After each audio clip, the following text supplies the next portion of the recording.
Okay, so we've started our recording, and I'm going to make sure that screen sharing is on. So I'm really excited today that we're able to present two practice talks for our ICC presentations. And so the first talk today is going to be Linfang. And so do you want to go ahead and share your screen? Sure. Linfang is one of my senior graduate students, and he just recently had a transactions paper accepted at the Transactions on Communications on his paradigm shifting approach to LDPC decoding with dynamic quantization that can change with every iteration, that's optimized to maximize the mutual information, but avoids the trouble of a table lookup by rehydrating the quantized values so that you can do computation at the nodes. It's very exciting work. And then this paper is about, it's kind of what's next for Linfang. He's exploring an entirely different approach to short block length communication for high spectral efficiency, how to get a non-equally likely distribution of signaling points, and to do it with a very short block length, kind of pulling together a lot of very modern approaches to coding theory for this problem. So with that, I'll let Linfang take it from here. Go ahead, Linfang. Thank you, Professor Wessel. I want to make sure that everyone can see my screen, right? I'm sharing it right now. Okay, so good morning, everyone. I'm very happy to see so many faces today. And today I'm going to present our ICC paper, which introduces, like Professor Wessel said, a short block length transmission system, which achieves the RCU bound.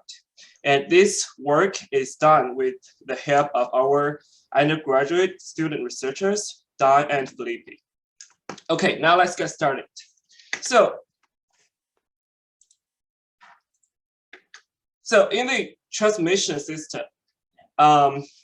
one important metric is the spectral efficiency, right? So there are a lot of ways to improve that. One way is called the probabilistic shaping. So the idea of the probabilistic shaping is simple. Instead of transmitting the constellation points uniformly, the spectral efficiency can be improved by transmitting these constellation points non-uniformly.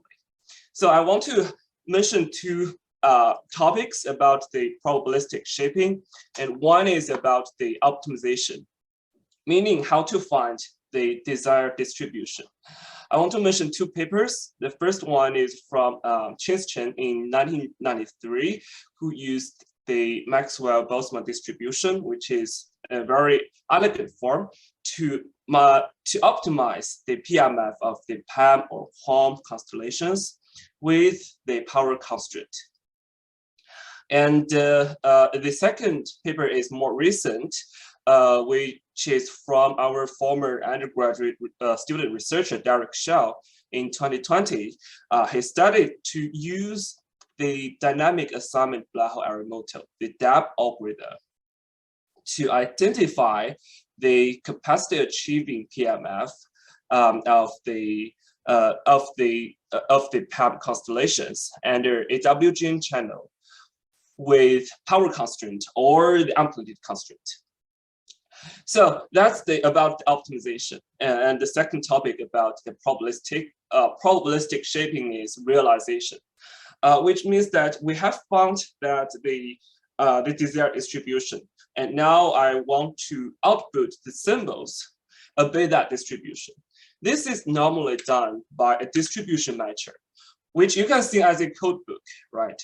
The distribution matcher takes the uniform binary sequences in and output the code words with the symbols that are empirically non-uniform.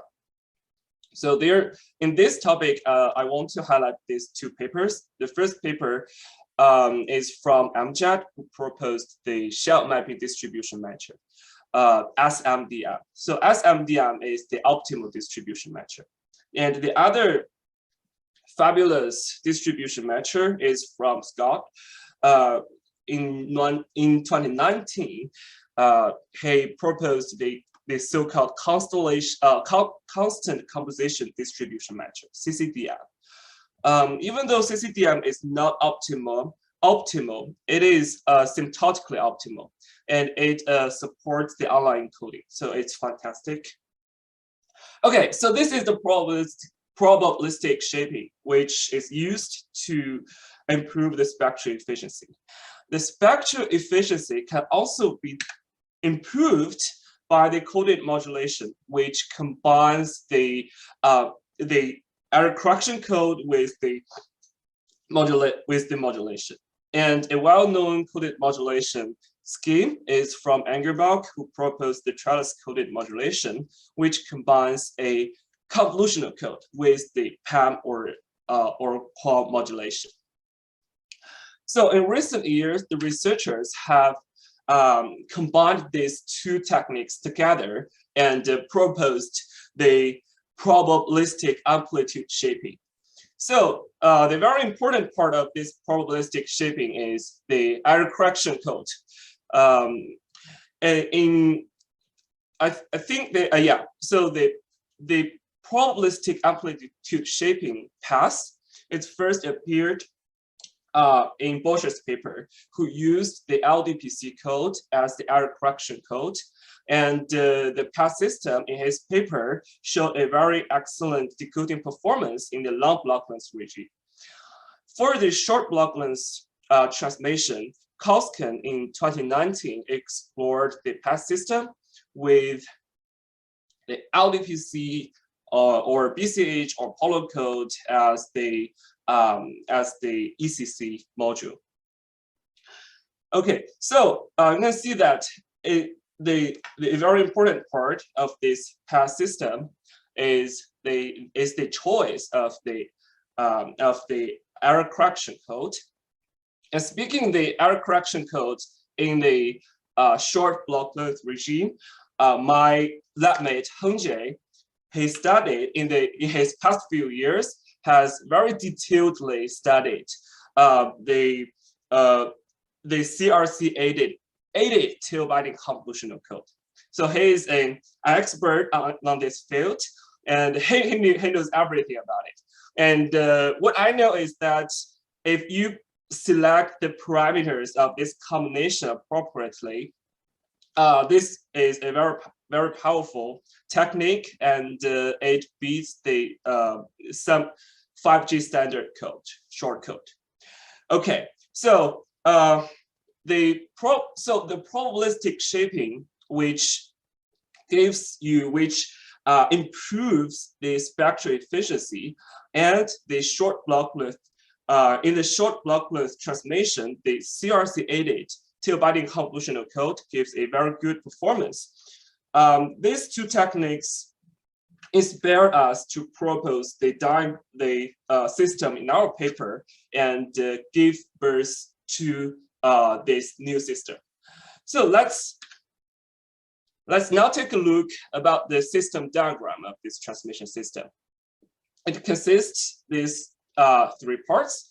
The first part is the distribution metric. You have your binary sequences and 8 output.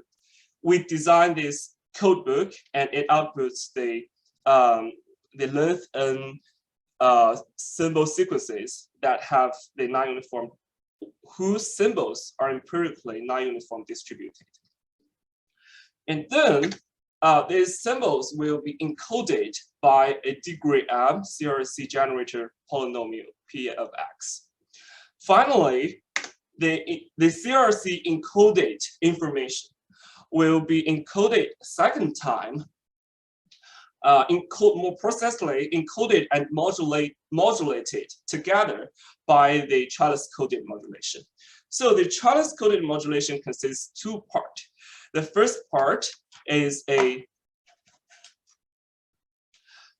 systematic tail binding convolutional code, and the second part is a channel signaling mapping. So for the channel signaling mapping, we obey two rules. The first rule is that we require the information bit are to serve as the magnitude, and the parity check bit to serve as the sign. And the second rule is we use the set partitioning technique of in Engelbach's paper to maximize the minimum Euclidean distance of this transmission system. So this is what we proposed in our ICC paper. And the task we want to achieve in our paper is to show that the output of this transmission system, which is also the input of the channel, is symmetric. Okay. We have asked that the amplitude of this of the output of this transmission system is what the systematic bits, and these bits are directly from the distribution measure plus some CRC bits. Let's assume that I have a very perfect distribution measure, right, which gives you the capacity achieving distribution in terms of the magnitude. And I want to know that whether my output of this transmission system is capacity achieving. What I need to know is that to show that the parity check base is symmetric, because the capacity achieving PMF of X under AWG channel should be symmetric. So if I have a very perfect distribution measure which gives me the distribution of the magnitude I want, all I need to show is that I have the uniform parity check bit. So in other words, I want to show you that for our proposed system, the output can be capacity achieving. Okay, so this is what we did in our paper. Okay, so let's start from this uniformity, the CRC bits. So let's say that I have these symbol sequences. Okay, and first what I did is I convert these symbol sequences to the binary sequences, and then I add this CRC bit. Please note that these symbols, right, they're not uniform. Therefore, if you convert these symbols to the binary bits, these binary bits may not be uniform. Most likely, they're also not uniform. And the other non-uniformity is that, so the information bits that corresponded to different bit positions have different PMFs. So there are a lot of non-uniformities involved here. However, in our theorem 1, we showed that even though there are a lot of non-uniformity involved, your CRC bit can be approximately uniform as long as you have a large enough block length N. And yeah, so basically that is our first theorem to show the uniformity of the CRC bit. And here is our proof sketch. And because of the time limitation, I won't give a very detailed description. But basically what we did is we can calculate the probability of 0 of each CRC bit using the DFT and IDFT. And so yeah, so in the first theorem tells us that the CRC bits are uniform, right? So if you convert it back from the binary bits to the symbol sequences, you can have that the symbols that corresponded to the CRC bits should be uniform. So that is about our CRC part. Now let's get our focus on this trellis-coded modulation. The trellis-coded modulation consists two parts. The the second part is the channel signal mapping, and we have introduced previously. And here I want to get more of our focus on this convolutional code.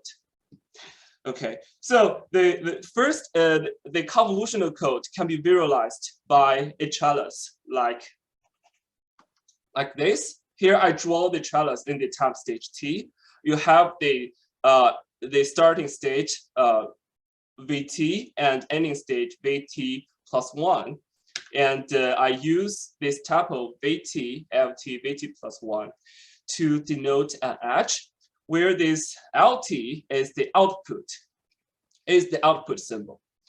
Okay, so we use the two-binding convolutional code, which is special because it requires the code word have to be the starting state and the ending state of the code word must be same.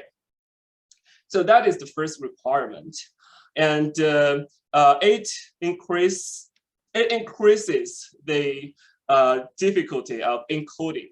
Okay, the second difficulty is that you notice that our encoder have feedbacks. It is recursive convolutional code. So I want to convince you that, I want to show you that our output is capacity achieving, has the capacity of achieving distribution. So I need to tell you that how to do the encoding for the recursive two-binding convolutional code. It has two steps. The first step is you start from the 0 state and do the encoding, and you record your final state. And then there is a bijection mapping, which can be calculated by this. So you can calculate a new V tilde, which is mapped from this and your final state. And finally, you start from this V tilde and do your second time encoding. And this time, your output will be your two-binding path output. Okay, so this is the encoding of the recursive two-binding convolutional code. It has two steps. Okay, so for the first step, I want to, the theorem 2 states that if you start with any specific state, okay, and in each stage, your input are not uniform. So in each time instant, you can think the state as a random variable, and you construct the random sequence v1, v2, vt, and vt plus 1. So the conclusion of the theorem 2 is that even though you start with the state 0, and your input in each stage are not uniform, right? But this sequence, this state random sequence will converge to uniform distribution. And this theorem can be proved by using the parallel Frobenius theorem and using the Jordan canonical form decomposition. And yeah. So in our theorem 2, we give that okay, when n approaches infinity, which means that you have to go in infinity steps, you can have the uniform state distribution. However, in practice, n should not be very large. N can be very moderate.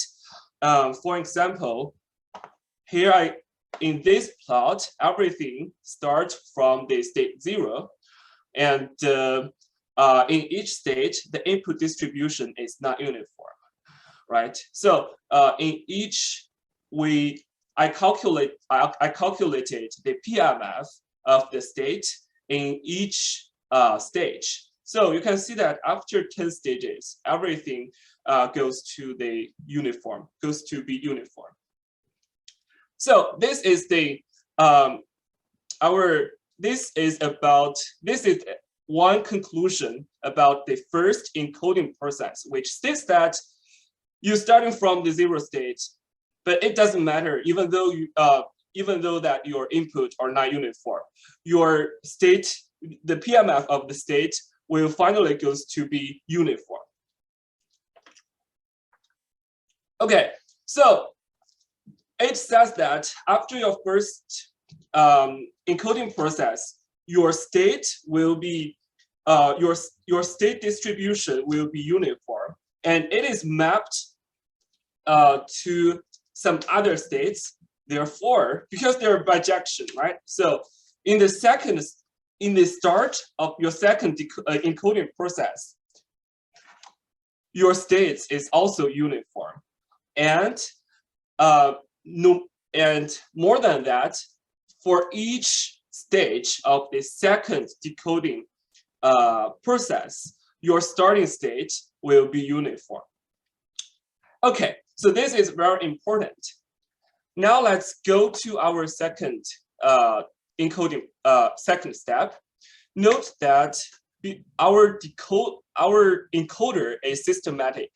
Therefore, for any output, there is only one input that occurs this output, right? For example, if I have my output 101, your input will be 10. Our theorem 3 tells you that if you have your in each stage, okay, if your starting state is the uniform, then the probability of output will be 1/2 times the probability of the input that incurs this output. So this the proof of this theorem can be done easily using some linear algebra. And now I want to show some yeah. So let's say that if you have L and L prime, which only differs in the check bit, which means that they are incurred by the same input, right? So they will have the same distribution. And finally, because we have specified that the check bit indicate the signs and the systematic part indicate the magnitude. Therefore, we have the conclusion that the output distribution in each time stage are symmetric, which draws our conclusion that this system can be capacity achieving. Yeah. So this is basically our journey to prove that, to show that the system we proposed can be capacity achieving. And now I want to show you some of simulation results, the error correction performance of this system. Before that, I have two system configurations to note. The first is the distribution method. In this system, I use a perfect shell mapping distribution method, which means that the distribution method output IID symbols based on the SMDM distribution. And the second thing I want to say is that we used the lace decoding in the decoder, and the CRC will be a metric to show that whether the decoding should be stopped or not. Okay, so this is our simulation result. In this simulation, this diagram shows is the one we proposed. We have 87 binary bits in, and they're first encoded by distribution method, and then encoded by degree 4 CRC, and it is coded and modulated by the TCF and generate 66 channel uses. The simulation, the FER curves are given by these dashed curves. So each color represents a specific number of memory elements in the convolutional code. And for the comparison, we also give the RCU bound and the severe packing, Shannon's 1959 severe packing bound.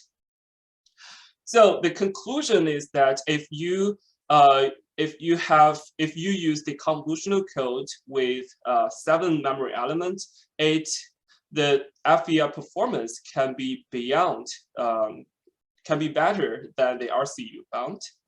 And for the comparison, we also give that if you use the equiprobable constellation points compared with our probabilistic shaped constellation scheme, it is like the distribution measure. You have the worst error correction performance. And finally, I want to show a gap. I want to show that the simulation results using different CRC length and the different memory element. So here we give the gap at 10 to the power of -4 between each scheme and the RCU bound. So if you see a negative number, it means that it is beyond the RCU bound.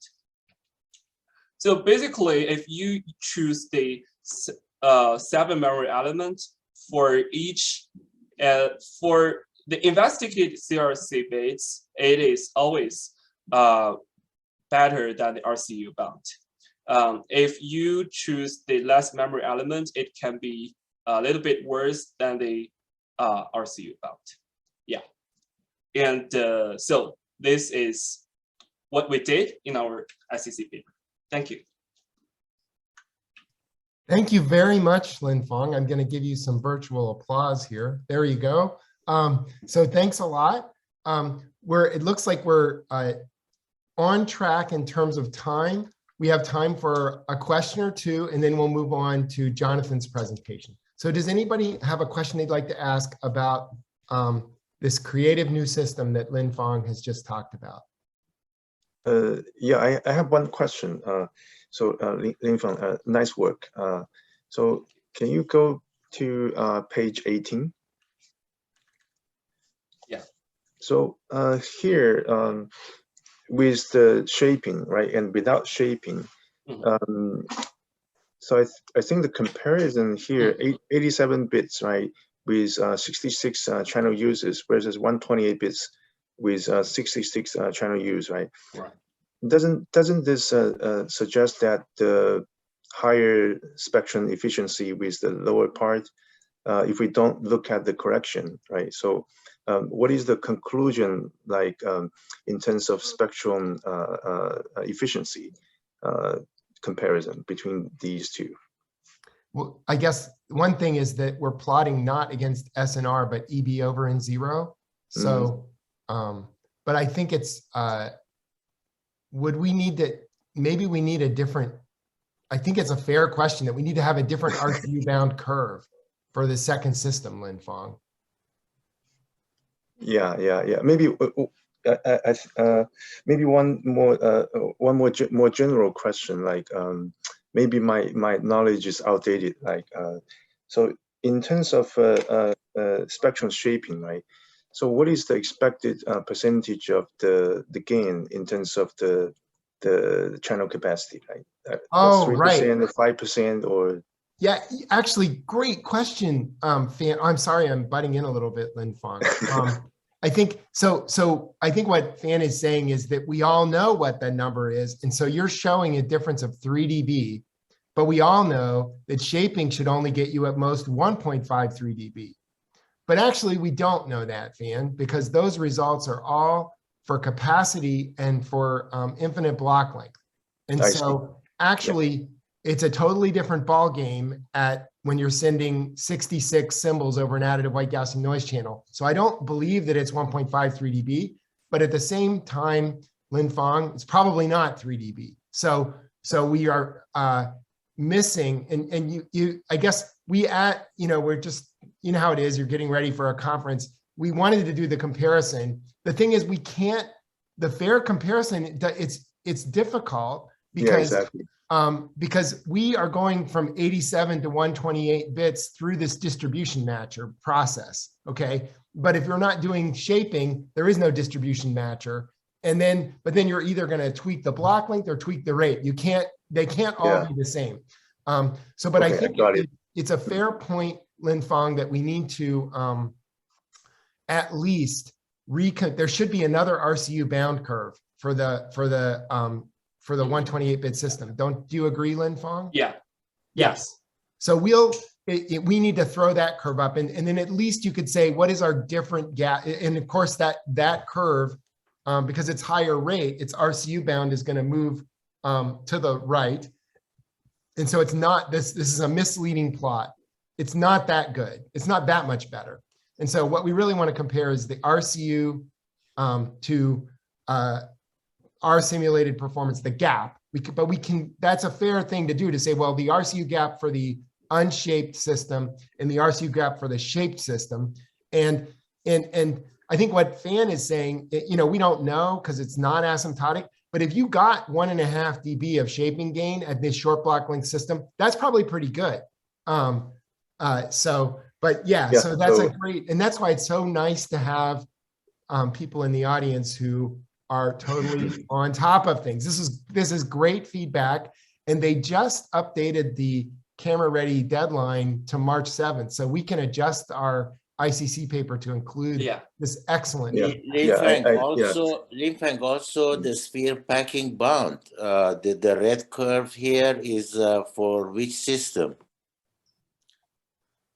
It's for this one. Yeah, it's for the shaped system, and that's because the reviewer said you're beating the RCU bound, so you need to include something like a converse to see how close you're really doing, and they suggested the sphere packing bound. But we think that maybe the meta converse will be a better converse. That's another thing we could look at, Linfang, and we still have time. We think there's probably another converse that's a little bit further to the right, that the sphere packing converse is a little bit too aggressive for reality, for this system. We'll see. We want to, because we'd like to be get a good converse to give us a fair look. Now that we're, past, used to be we could, even though the RCU bound is an achievability result, if you get close to it, that's good. But now that we're punching through it, we need to actually get a good picture of the converse to talk about what the real limits are. So that is a great question. Any other questions? Also, I have a comment for Linfang that the introduction was sort of a little bit long. For the presentation at the conference, perhaps you have 20 minutes only. Really only 15, so we will have to cut it. The problem is that this particular system that he built uses like every other thing that's been done in the last, it uses both probabilistic shaping and list decoding, and so it's hard not to at least mention those things, but we do need to speed it up. I wonder if you might want to start, Linfang, a way that you could speed it up. If you go back one slide, or back.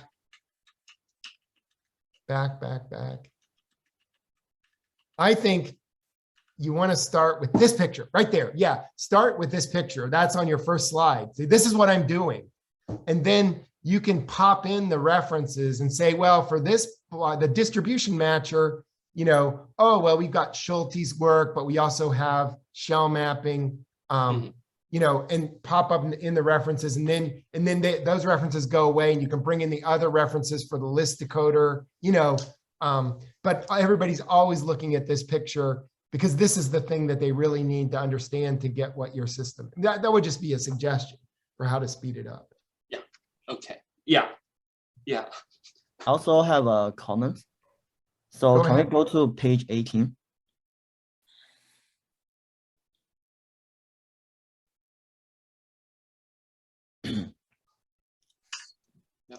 So I think we also need to have a different sphere packing bound if your rate is different, right? Yeah, you mean between the shaped system and the non-shaped system? Right. Yeah, that's right. Actually, And, Hanke, can you help us with the meta-converse bounds? Yeah, actually, I discussed with Linfang yesterday. I'm Oh, trying good. to figure this out. Yeah. So Yeah, 'cause- I also have another question. So I'm not quite sure whether the 87 bits represents the information length. It is. It is. It is. So why you have longer information length than your block length?